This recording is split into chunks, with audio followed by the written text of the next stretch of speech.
Thank you very much, Yossi, for the introduction, and thank you very much for coming here. And this, I hope, will be a high-level talk about machine learning and its relation to perturbations, the challenges that current machine learning algorithms have, and like how perturbations can help in order to mitigate the risk that we can have, for example, from security or from attacks.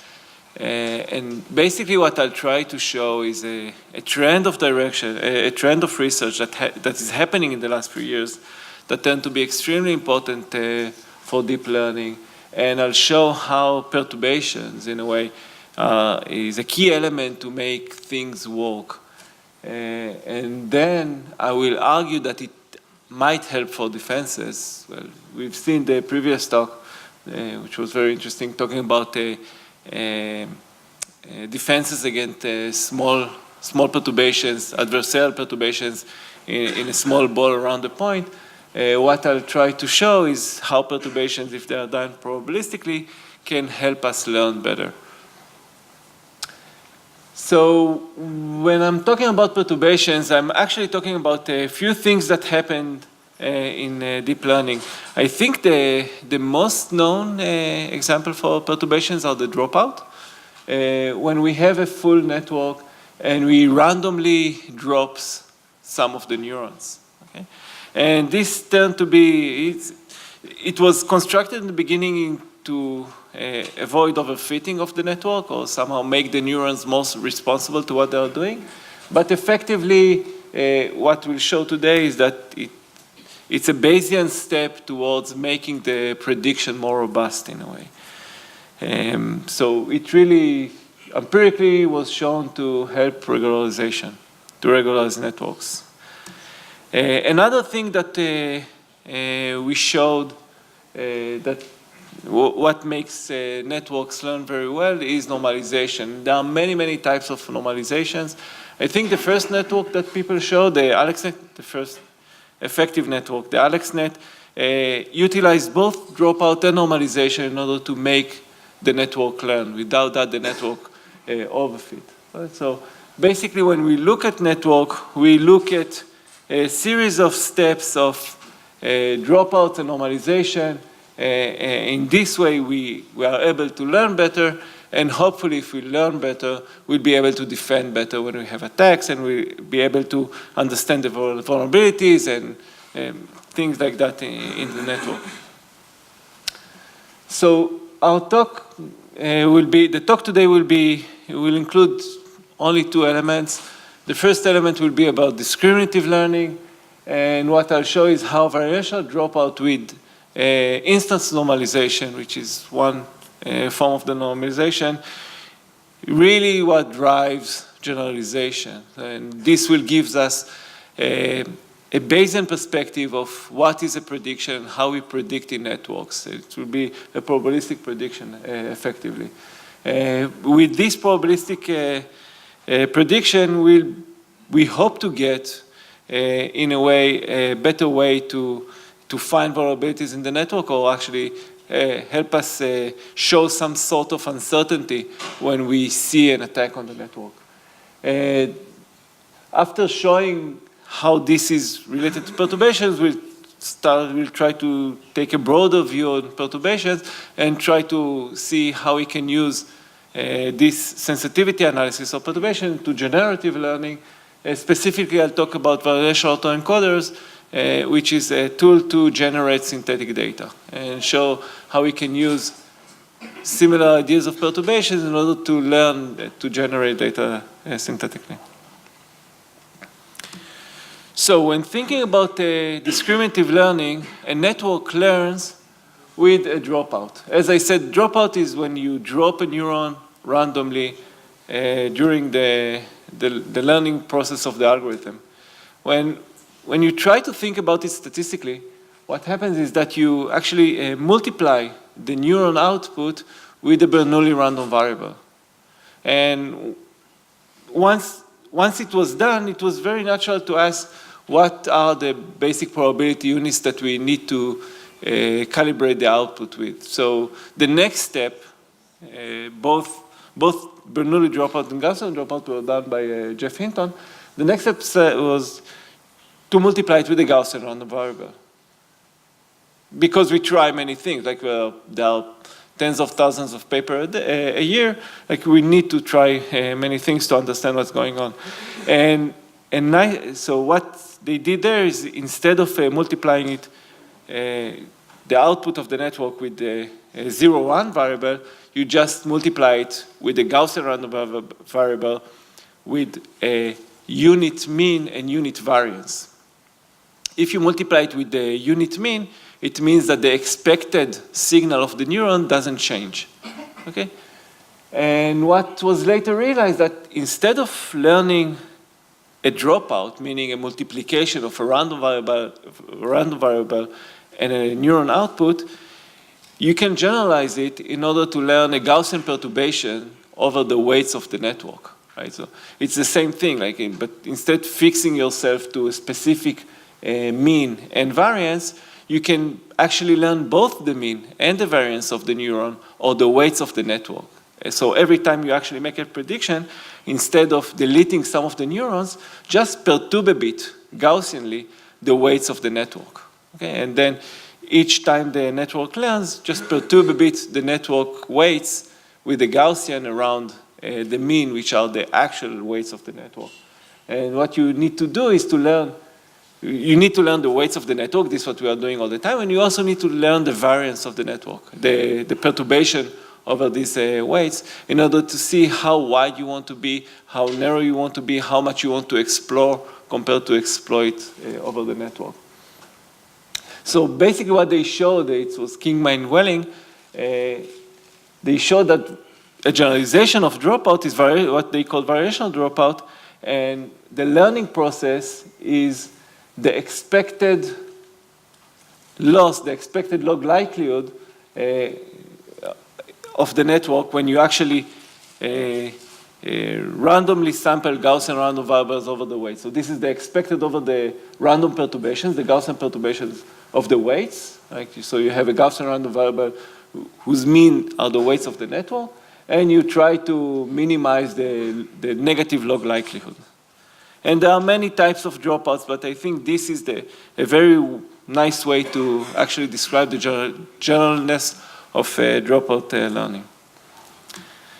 Another ingredient that we are seeing in network and why they generalize is that they have inherent normalization steps throughout the algorithm. Right? And so there are many, many types of normalization, but what we see is a layer after layer, we normalize the neuron outputs. And this was shown to speed up learning and, more importantly, to affect the generalization of the network. So there is the batch normalization, which effectively takes the training data and normalize the training data to be of 0 mean and unit variance. There is the instance normalization that take each data point and make it 0 mean and unit variance. So these two ingredients, which were described independently, are in a way crucial ingredients to show that a network generalizes. So when we are trying to understand what happens, what we can show, and this is like hot from the oven, a Pak-Bayesian theorem saying that actually using variational dropout with instance normalization generalize well. Like if you just have these two ingredients, effectively you will get a network that is able to learn. And what is generalization? Basically, generalization is the distance between the test error, like the error our algorithm will see when it's released to the wild, and the train error, which is the error that we are seeing while training our network in the lab. And if we are looking at systems with Gaussian perturbations, what we get here is the expected, this is the test error, it's the expected when you sample X and Y. X are the images that we get, and Y are the labels of the images. the expected loss, the expected loss of the network, which is the log probability, which we are usually using a logistic regressor in a way. So we look at the log inverse probability. But what we are doing in Gaussian dropout is all the time sampling the network out with respect to the posterior. So the test error is the expectation over the training data, the test data, and the expectation of the network weights. And then we actually measure the amount of loss that we get, which is the inverse log likelihood. The train error is the same error that we get over our training data set. Okay, so we have M training data points, which are images and their labels, xi and yi. And what we are checking is their empirical loss, the empirical log likelihood that we get over these points when we, again, sum or randomly perturb along the Gaussian random variables of the network. So basically what we can show that if we are using these two ingredients, the expected over Gaussians and the instance norm, we effectively get a generalization bound. The generalization bound says that the test error and the train error, the difference between the test error and the train error, doesn't diverge too much. Not only it does not diverge, it actually goes to zero as the training data, the size of the training data goes to infinity. And what we can show here is a generalization bound that goes as 1 over square root of m. For those of you who know generalization bound, this is very similar to the generalization bound we can get for logistic regression with the stability type of argument. What we are getting, but this stability type argument is inherently related to convexity of the logistic regression. What we are getting here is a generalization bound for a full network, which is highly non-convex, and yet we get the same error rate. What we need to pay are two terms. The first term is the moment generating function of our loss function, which is what you can see here, the log of the expected value over the Gaussians and the e to the power of the loss function in a way. And the second term is the KL divergence between the posterior and the prior. The KL divergence is the distance measure between two distributions. And what we are doing by learning is that we are starting from a prior point without seeing any training data point, which is, for example, the normal distribution over weights with 0 mean and 0.1 variance. And the KL divergence actually measures how much did we need to go from this prior distribution after seeing the training data points. So what we learn are the weights of the network, which are W, and the variance of the network, which is sigma, and the distance that we need to actually walk between these 2 points, between our prior knowledge and our posterior knowledge. This is something that actually controls the generalizations of our network. And the thing, in order to make the generalization bound actually effective, we need to say that this holds uniformly for all weights and all standard deviations that we are working on. And it's holding with high probability over a sampling of training data points, but they're all like subtleties, mathematical subtleties that doesn't change much. Yeah.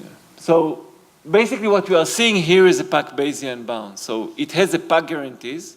We can show that the approximation between the test error and train error actually goes to zero when m goes to infinity. And we can show that this happens in expectation or in high probability, which are both the same things.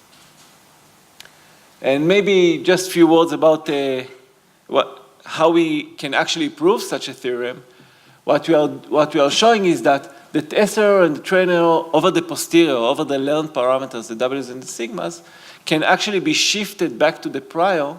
And this shift of measure, this is what's written in the bottom equation, the shift of measure actually requires us to pay for the distance between these two posteriors and the moment generating function over the prior. And if we can actually bound the moment generating function over the prior, which is not trivial because the loss function, the log loss function, or the log likelihood is unbounded, we can actually show a generalization. So once understanding that, hey, the things that people are doing technically, they actually all point out towards generalization, we can start thinking about these ingredients from a higher level, from a higher perspective, saying, what's going on here? Like, it's no longer that we are doing a point estimate. When you're learning networks, when you're learning weights, we only look at the weights that we actually learn. And it's not this, in this case, when you're using dropout, and we use dropout most of the time, and we use normalization all the time, what we are actually doing is, in a way, we are computing posteriors over probabilities. So it's never a single point estimate.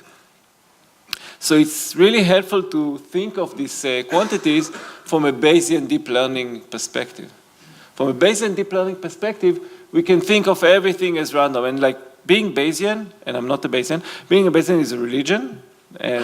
But although I'm not religious, there are many good things in a religion. Right? So maybe in Bar-Ilan, this is the point to say it. Like there are some things about some things that are really like they down to the point. And when we look at Bayesian deep learning, there is a very nice framework to actually explain what's going on here. So if I'm looking at thinking of everything as Bayesian, that sample from a distribution, we can see that the left-hand side, which is the KL divergence between the distribution that we learn, the weights of the network and the variance of the network, and the distribution that we could hope to learn in the optimal case, which is the distribution over the weights given the training data. This is bounded by actually our generalization bound from the previous slide, up to some constants. So we can see we have the expected value of the log loss, and we have the KL divergence between the posterior and the prior. And we have the third term that actually doesn't relate to optimization because it doesn't have the weights of the network inside. So basically what we are doing with dropout and instance normalization, all these things, implicitly we are trying to go towards the optimal posterior, the posterior that we cannot learn from the data to the parameters, and we approximate this posterior with Gaussians. So this is the important step going from Bernoulli dropout to Gaussian dropout, is like actually understanding the posterior of the distribution and the fact that we're trying to go towards the optimal posterior. So if you are thinking about posteriors, it actually makes sense to make prediction with respect to posterior. It's no longer a point prediction. When you get a test point, you run it through the network, and you get the softmax, the result. No, if we are learning with posteriors, which are more generalizations, we need also to predict with posteriors. Right? In prediction, we need to sample many networks and understand the probability of our label when average over all the networks that are sampled from our posterior. So the prediction is just applying the Bayes rule of what is the true label, what is the predicted label, given the test data point X and the training data that we have, capital X and capital Y. So thinking about all these quantities probabilistically from a Bayesian perspective, there are many open problems that we need to start answering. For example, what is the role of uncertainty in there are groups in Cambridge, the Bayesian group in Cambridge, the Bayesian group in Amsterdam, that are working about this uncertainty. And what I'm trying to look these days are defenses, because once you have some sort of uncertainty, some sort of margin, some sort of probability, you can actually say how confident you are with your prediction. And it's, as I said, it's important for defenses. It's also important when you actually try to go to medical applications, and if you find a tumor, right? If you are certain this is a tumor, definitely the person needs to get treatment. If you're not certain, doctors most times will say, okay, let's wait 2 months and see what's going on, instead of just starting an unhealthy procedure. This Bayesian perspective also has some relations to privacy, which are very interesting. This random perturbation actually hides the true weights or the true training data points, and all these relations are still unrevealed. They are open questions. I'll be very happy to talk about them offline.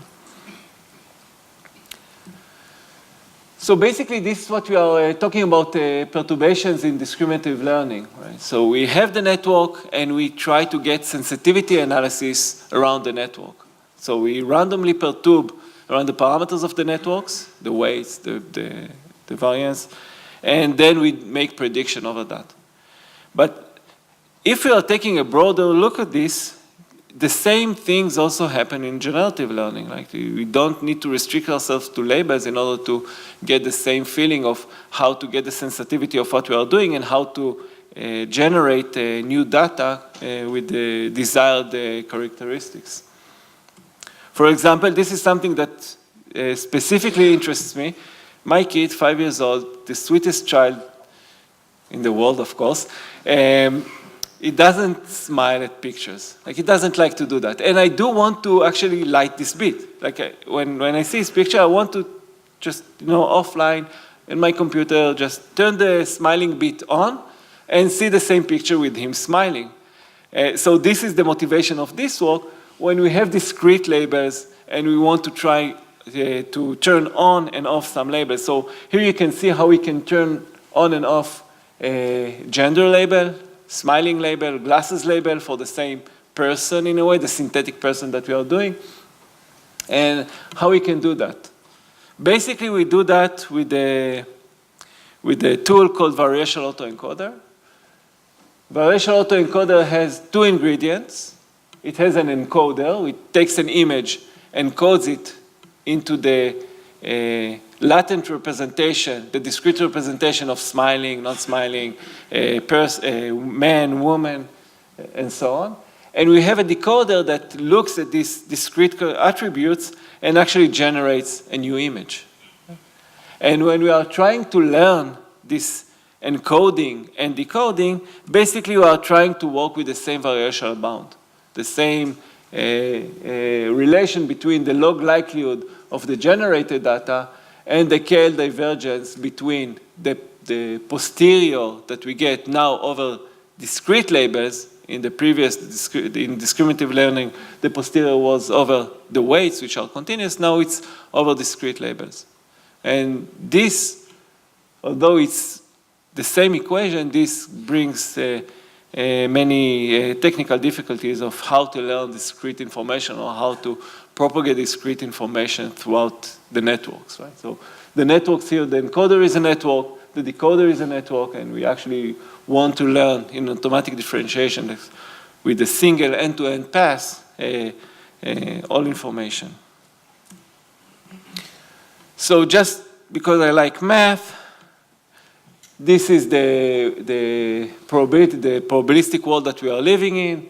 The decoder generates an image X given attributes Z, discrete attribute Z. So this is the exponential family. The encoder gets an image and tries to encode it into the space of discrete attributes. This is the Gibbs distribution. This is the discrete distribution. When I sum over all these, it sums up to 1. This is why I need to normalize by the sum over all these. And since everything is written analytically, it seems that we can actually get the gradient in an analytic manner. Like we can propagate the information. And for those of you who actually run deep learning, it's an excitement when we do everything in one pass, in an end-to-end version. And if we do that, we'll get an analytic description of the gradient. The problem with this analytic description of the gradient, you can see that the gradient over the encoder is actually stretched by the information of the decoder. The gradient over phi is stretched by the information over theta. And this gives a lot of variance into the learning algorithm. And what we are trying to do here is actually overcome the fact that you get a high variance estimation. And we do that again by perturbations, right? We get a sensitivity analysis around the encoder, and I'll show how, and then we'll show how to propagate information through the sensitivity perturbation. And for that, this is like Gaussian, I didn't need to present much, but Gumbel perturbations are really, it's fun. Not many know this distribution. This is the extreme distribution of the max operator. If we think of the normal distribution to be the extreme distribution for the sum operator, when all sums converge to a Gaussian, with Gumbel distribution, all max converge to a Gumbel in a way. There are few extreme value probabilities. And this is a W exponential distribution. It looks very much like a Gaussian distribution. The Gumbel distribution is the green distribution. You can see in the blue is the Gaussian. You can see they are more or less the same, not really symmetric because it needs to be, but decays differently, but it's more or less the same distribution. And the basic theorem that we are saying, that we are using here, is that the sensitivity of the max operation, which is Z phi plus gamma. So if we randomly perturb the encoder information, which is the same as in Discriminative Learning that we randomly perturb the weights. Here we randomly perturb the encoder. And we do that with a Gumbel random variable. And we ask ourselves, what is the best prediction under this perturbation? Effectively, the best prediction follows the Gibbs law. So the amount of robustness of the max argument is exactly the Gibbs distribution. Okay. So now what we are trying to do is, instead of working with the expected value as before, we are trying to ask how robust is the decoder to Gumbel perturbations. And the problem with this robustness is that the Gumbel perturbations really look at the argmax of the encoder, which makes sense because we want, for each image, we want to take the best description of the image, the best attributes for the image. So it should be the argmax. Right? But the problem is that we cannot really propagate information through the argmax because we have the decoder, we have the encoder, we want to propagate information in one pass because we love automatic differentiation, we want everything to work very fast. And the challenge is how to propagate derivatives through this. And it was open for a while, in deep learning. 5 years is a really long time. This is like for 2 years. And what people did is, instead of looking at the argmax, they said, okay, let's make just a smooth approximation of the argmax. And this is one of the smooth approximations of the argmax, which is fine. And this is called the Gumbel softmax. It's a very nice, elegant way. What we are trying to do is actually use the fact that we have a sensitivity analysis around the argmax. In a way, we have a convolution over the encoder phi with the Gumbel perturbation, and effectively, it makes everything smooth. We are able to propagate gradients. So our theorem in this respect is that the actual gradient that we want to get is the difference between two gradients. So you can see that instead of using one gradient, we have two gradients. But the nice thing is that we don't multiply our gradients now by the decoder. So we don't stretch. We have a very low variance gradient, a gradient estimation in this case. And the proof sketch, unlike the Bayesian, the Pak-Bayesian theorem that I couldn't prove, this I can actually write in 3 lines. What we are using is in a way, a prediction generating function. For those of you who know moment generating function, whose derivatives can actually give all the right quantities. Here we have a prediction generating function whose derivatives are actually the predictions that we want to look at. So we see that this function is smooth, and we see that its Hessian actually controls the information that we need to control. So on one hand, it's the gradient of the prediction, or the decoder on top of the encoder prediction. And on the other hand, it's the gradient step that we are actually showing here. So we have a new gradient step that we can actually propagate information through the argmax from the fact that we have Gumbel perturbation around the encoder.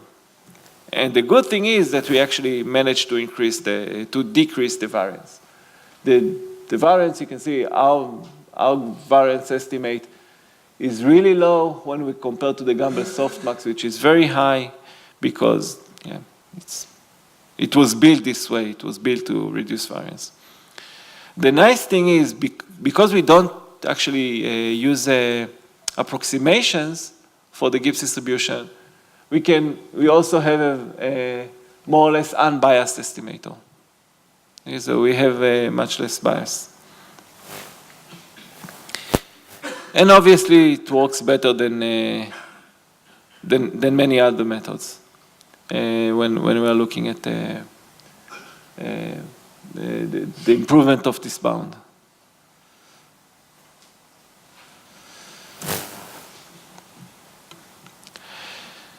So our challenge was and still is how to work with structured data, right? Because effectively, an image is not presented by a single label or a single attribute. It's presented by many attributes. And in this case, the encoder says if a person is a man or a woman, if the image is smiling, if it has sunglasses. This structured information is presented by a discrete polynomial of higher degree. It's no longer a degree 1 polynomial. Here you can see it's a degree 2 polynomial. The fact that we are able to use the argmax instead of doing the softmax is that we can actually solve this polynomial at each time efficiently.